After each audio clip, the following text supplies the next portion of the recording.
Hello everyone, আসসালামু আলাইকুম সবাইকে। আবারও নিয়ে চলে আসলাম আপনাদের জন্য নতুন একটি রেসিপি, চিকেন ফ্রাই।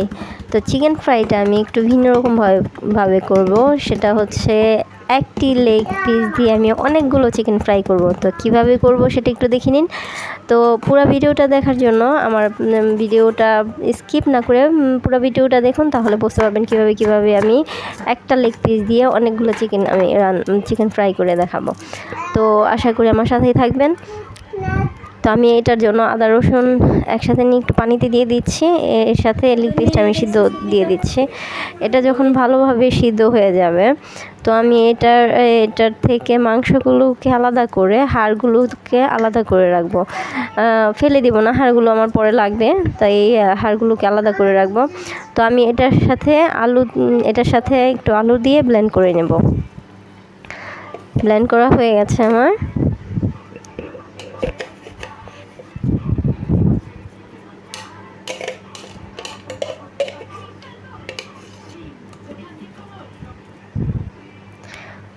তো আমি এখন যে হাড়গুলো আমি রেখে দিয়েছিলাম, যে হাড় দুই পিস হাড় আমি রেখে দিয়েছিলাম, সেই 2 পিস হাড়ের মধ্যে আমি এটা এভাবে দেখুন, এভাবে করে আপনারা করে দিবেন।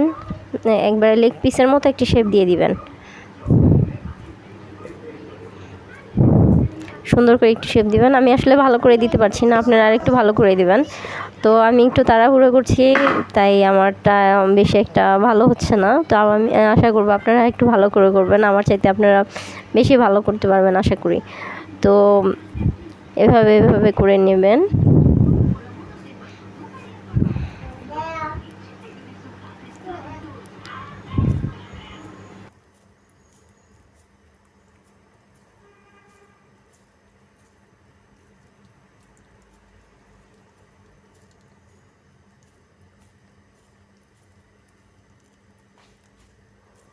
আর বেঁচে যাওয়া যেগুলো ছিল সেগুলোকে আমি চিকেনের মতো করে নেব। এটাও খেতে খুব ভালো লাগে। আপনি চিকেনের টিকিয়াটা যদি খেয়ে থাকেন তাহলে বুঝবেন। তো আমার এখানে কিছু বিস্কিট ছিল, আমি বাচ্চাদের জন্য কিনেছিলাম। ওরা আর বিস্কিটটা বেশি একটা চুজ করে না, তাই এটা ভাবলাম যে কাজে লাগিয়ে ফেলি। তো আমি এটিকে গুঁড়ো করে নিয়েছি।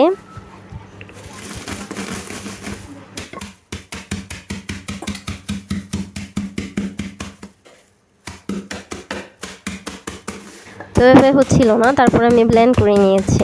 আপনারা প্রথমেই ব্লেন্ডার দিয়ে ব্লেন্ড করে নিলে সবচেয়ে বেশি ভালো হয়।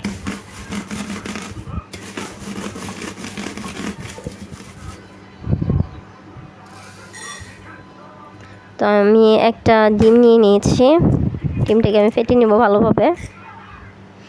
এটার সাথে একটু লবণ দিয়ে দিবেন। আমি লবণটা দেওয়াটা আসলে এটা স্কিপ হয়ে গেছে, তো আপনারা দিয়ে দিবেন।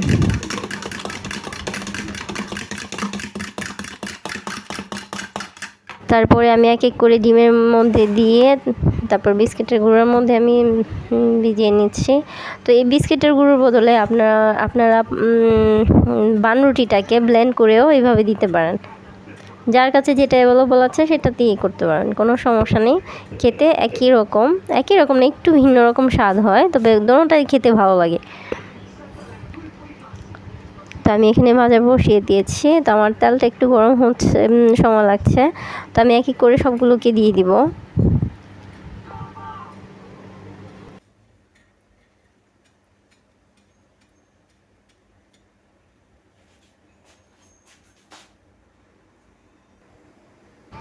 তো দেখুন আমার চিকেন ফ্রাইগুলো রেডি।